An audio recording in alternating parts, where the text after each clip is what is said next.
আসসালামু আলাইকুম, সবাই কেমন আছেন? আশা করি সবাই ভালো আছেন। একটা বিষয় আপনাদের সাথে শেয়ার করি।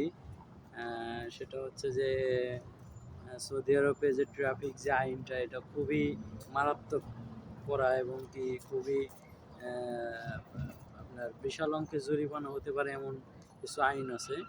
তার ভিত্তিতে যে আজকে ঘটনা ঘটছে সেটা হচ্ছে যে আমি যে মার্কেটে আসছি, এই মার্কেটের সামনেই একটা হচ্ছে ৩টা-৪টা গাড়ির একটা পার্কিং ছিল। ওখানে আমি রাখছি। কিন্তু ওখানে পার্কিংটা আসলে মূলত ভালো মানুষের জন্য না। ভালো মানুষ বলতে আপনার যারা হুইল চেয়ার ব্যবহার করে, শারীরিকভাবে প্রতিবন্ধী তাদের যে পার্কিংয়ের জায়গাটা, সেখানে আমি গাড়ি রাখছি। হয়তো ১০-১৫ মিনিট হবে।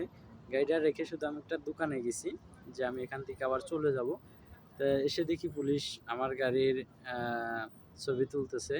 তা আমি তো পুরাই হতবাক যে কট খেয়ে গেছি আজকে। তা দেখেন তো গাড়ি ঘোড়া কত কিছু। এদিক দিয়ে যদি দেখেন ওই যে পুলিশ এতে দাঁড়ায় আছে। হ্যাঁ? সে আইসে ধরেন যে সুন্দর করে আপনার আ গারামা দিয়ে দিবে। ওই যে দেখেন, ওই যে দাঁড়ায় রয়েছে পুলিশ।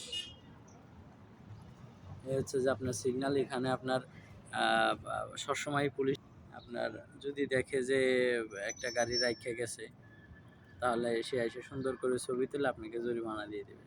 জানি না আল্লাহ জানে যে আমার কাছে আসলে মেসেজ আমার কাছে আসে না। আমাদের যে মুদির আছে তাদের কাছে মেসেজ যায় কয় টাকা গারামা খাইছি এটা পরে বোঝা যাবে।